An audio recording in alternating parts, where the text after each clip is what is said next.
দেশ জুড়ে উত্তেজনা তুঙ্গে পটুয়াখালীর কন্টেন্ট ক্রিয়েটর নুরুজ্জামান কাফির বাড়িতে ভয়াবহ অগ্নিকাণ্ডের ঘটনায় দেশ জুড়ে আলোড়ন সৃষ্টি হয়েছে। এ ঘটনায় ক্ষোভ প্রকাশ করে কাফি কলাপাড়ায় প্রতিবাদী সমাবেশের ডাক দিয়েছেন।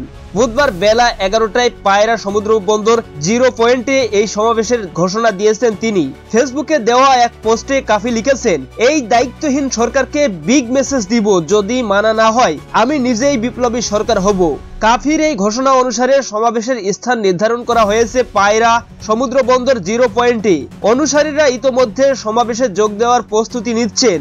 সংবাদ সম্মেলনে কাফি জানিয়েছেন, এই সরকারের দায়িত্বহীনতা আর মেনে নেওয়া যাবে না। এটি একটি প্রতিবাদ নয়, এটি বিপ্লবের শুরু।